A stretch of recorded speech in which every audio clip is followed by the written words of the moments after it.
Welcome back to my channel, guys. For this video, we'll be looking at agriculture. Now, what is agriculture? Now, agriculture is the cultivation of crops and the rearing of animals or livestock for both food and non-food resources on available land. So, going into the exam, you will need a definition of agriculture. So, ensure that you have one that you memorize.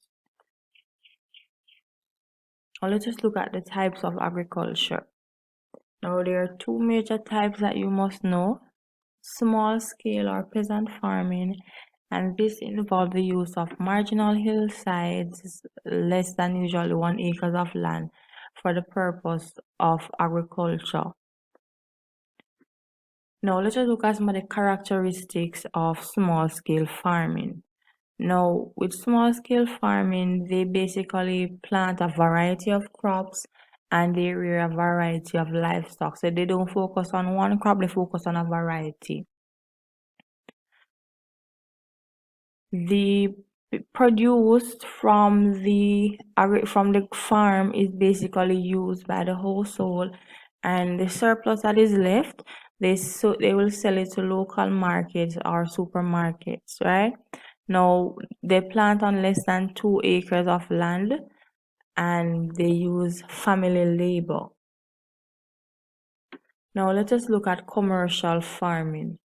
Now, commercial farming is the extensive cultivation of one crop for sale. Let us look at the characteristics.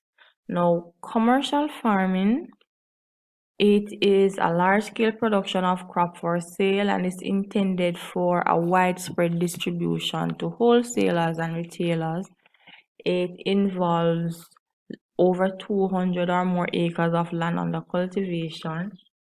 It is usually labor intensive with both the employment of both permanent and seasonal employers. They practice monoculture, and this is basically focusing on one main type of crop, and all crops cultivated are for either selling on the local market or on the overseas market. Let us look at the importance of agriculture to the Caribbean. Now, agriculture is important because, one, it creates employment. Now, remember that in the rural communities of the Caribbean, agriculture is dominant. So many rural families within the Caribbean region, they're employed in the agricultural sector. So it creates employment. It contributes to the country's GDP. It provides raw material to the other industries. So agriculture, as I said, it provides raw material for food processing and some non-food processing factories or industries such as the pharmaceutical industry, the animal food industry, the fuel industry, and even the craft and shell industry. And agriculture is now directly linked to tourism in many territories, as the local foods, they're basically displayed and serve as a part of the region marketing strategy. So agriculture is now linked to other industries, both the secondary and the tertiary industry. Now, tourists, another important of agriculture is heritage. Now, much of the culture and the tradition of the indigenous people, they basically have their roots in farming, because remember that our culture, our historical background, it is centered around agriculture. So, for example, you have the Caribs of Dominica and the Mayans in Belize that build their society around agriculture. Now, some territories in the Caribbean, they still celebrate to basically mark significant agricultural achievement.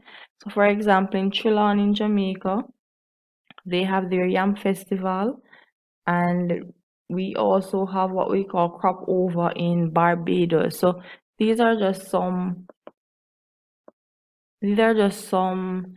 ways that they keep the agricultural sector or the heritage of the agricultural sector alive in the Caribbean. Now, some key terms that you must know. The first one is arable. Now, arable is where the land is plowed and used for the growing of crops. So arable, they focus only on the growing of crops. Pastoral is where the land is grazed on. So you have grassland and you have animals grazing on it. So pastoral, it focuses on animals. Subsistence agriculture is basically the growing of crops and raising of livestock to feed the family only. It is similar to that of small scale and peasant farming. Next, we have commercial agriculture, and this is basically growing or raising livestock to sell and make money. And then we have intensive agriculture, and this is producing a high yield per acre, often involving the use of chemical and expensive machineries or labor. Now, intensive is that, let's say we have a plot of land, we plant the crops so close that they produce more yield, as opposed to extensive agriculture where it basically produces a lower yield per acre, often on a low quality land or with little investment.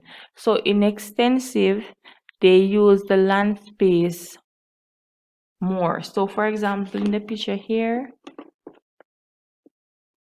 they realize that the crops are planted far apart, so there is basically a space for maybe a wheelbarrow to come through.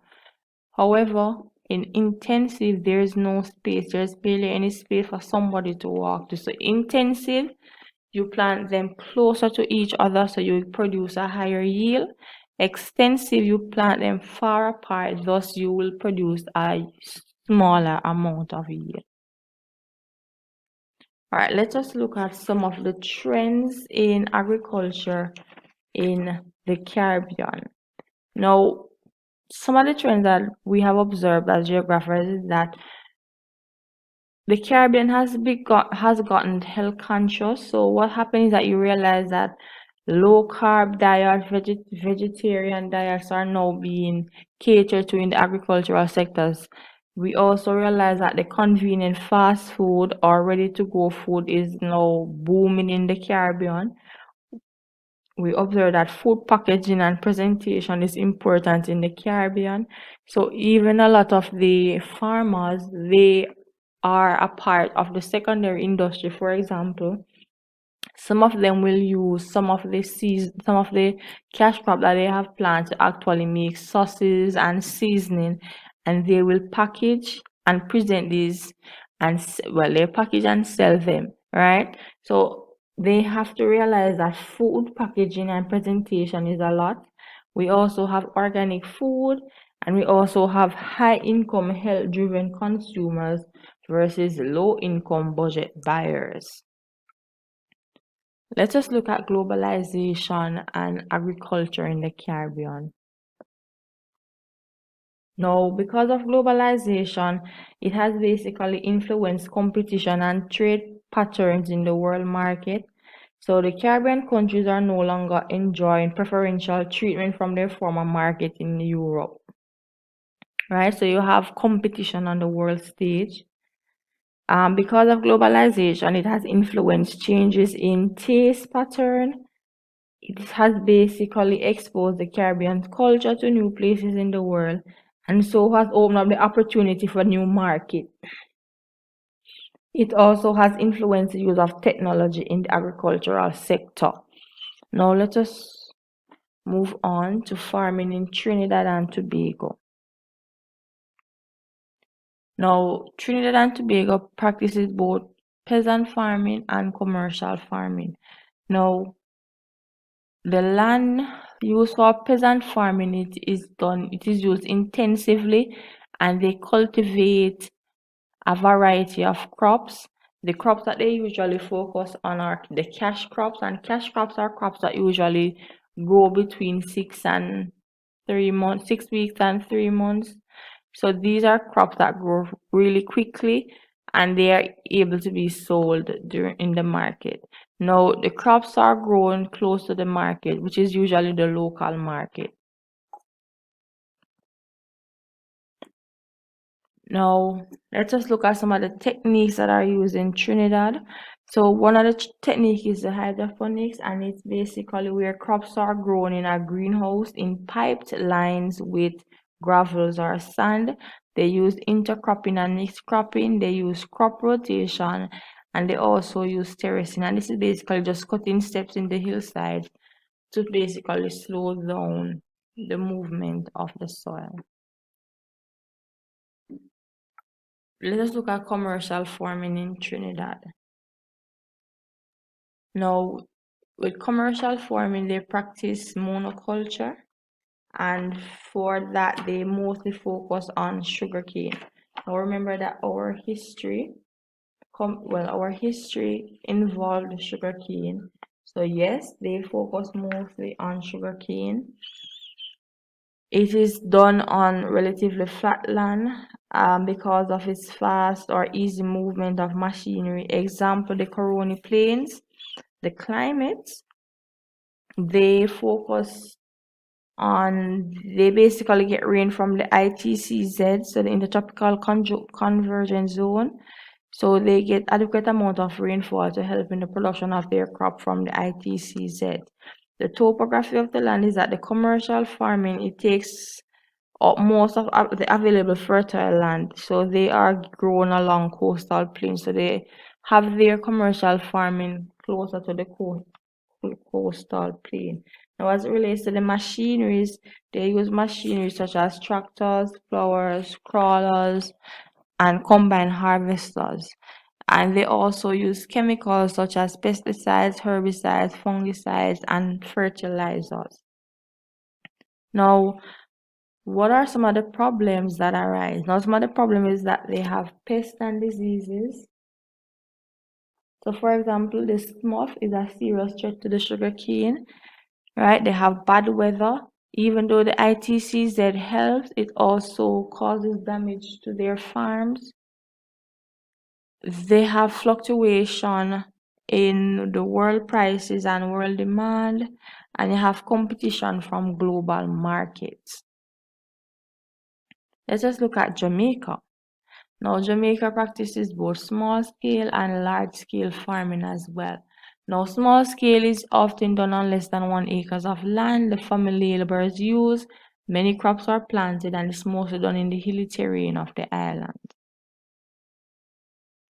Now, when we talk about commercial, we talk about the farm size. They vary to about 385 acres, and we have like beef ranching, coffee, citrus fruit, chicken, and sugarcane being practiced commercially in Jamaica. The employment is both full-time and part-time. So you have both full-time and part-time employees, such as the seasonal employees. And the products are usually sold locally and internationally. Now let us look at sugar in the Caribbean. Now sugarcane production basically has significantly declined due to the high cost of production and the fact that it can be produced elsewhere in the world. Now let us look at some of the trends as it relates to sugar production in the Caribbean. There has been an increase in the use of machineries for planting, spraying, and harvesting. So human labor has significantly decreased, and the use of machineries has increased. There has been a reduction in the production workforce and land area planted with sugarcane. So there has been a reduction in the production of sugarcane. So less land is being used to basically plant the sugarcane, less persons actually being used in the workforce, and less sugarcane is actually being produced. There is a decrease in the involvement of foreign companies because of its high cost for production, and to some extent due to the fluctuation in the world market and the fact that there is the beet sugar that is way cheaper. It makes it very, very expensive for sugar to be produced. So a lot of foreign investors are pulling out. They don't want to contribute to this industry anymore. There is lots of preferential trade agreement and protected market. There's increase in expenses There is a loss of preferential trade agreements and protocol and protected markets, as well as there's increased expenses with maintaining or replacing all sugarcane refined industries, and there's also a decrease in the available sugar quotas. Well, let's just move on and look at farming in the prairies of Canada. Now, farming is done commercially in the prairies of Canada, and now we know that Canada is a developed country where agriculture is a large-scale commercial activity. Now, they focus mainly on wheat for export, and they're basically one of the largest producing and one of the largest exporting areas of wheat in the world. Now, let's just look at some of the characteristics. As I said earlier, wheat is the main crop grown and exported. Wheat is grown on extensive areas of flat land. So the prairies is separated from the Great Plains of North America, and all the states occupying the plains are engaged in cultivation. Now, the wheat, it is exported worldwide. The climate of the Great Plains, it is ideal for wheat growing. So the area it receives the annual average of 500 millimeters of rainfall, which is just sufficient for the ripening of the wheat.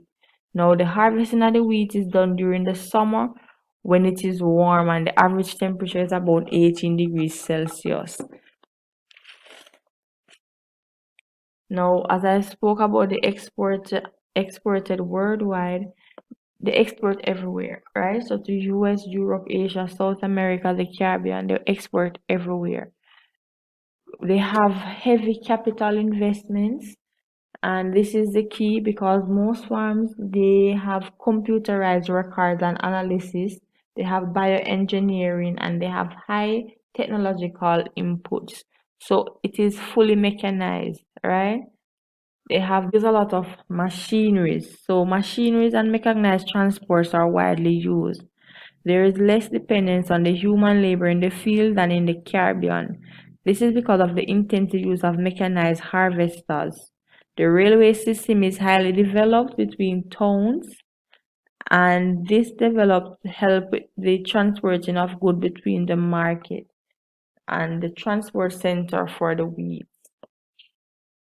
They use a lot of chemicals and a lot of chemicals on their crops such as pesticides, herbicides, fungicides, and fertilizers. Let us look at some of the problems that they're facing. So they have pests and diseases, so they are affected by the locusts and grasshoppers as they're threatened to the crops, and they also have moths that also affect the wheat.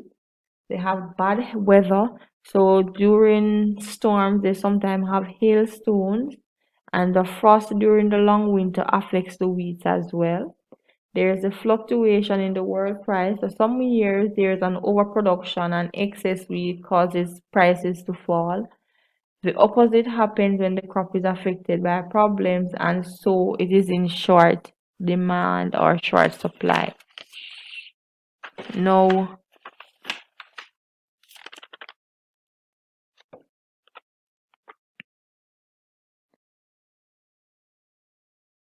the prairies of Canada, they not only focus on wheat, but they also focus on barley, maize, and rapeseed.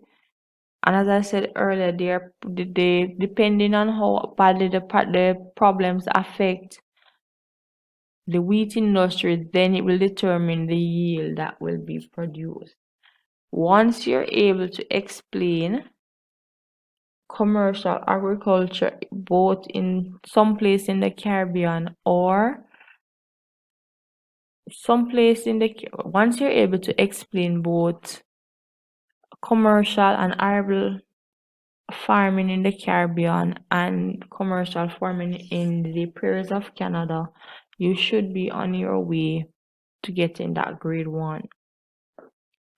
So please go back to your note. If you have to watch the video twice, just watch it to ensure that you understand some of the difference as well as some of the similarities between farming in the Caribbean and farming in the prairies. Thank you.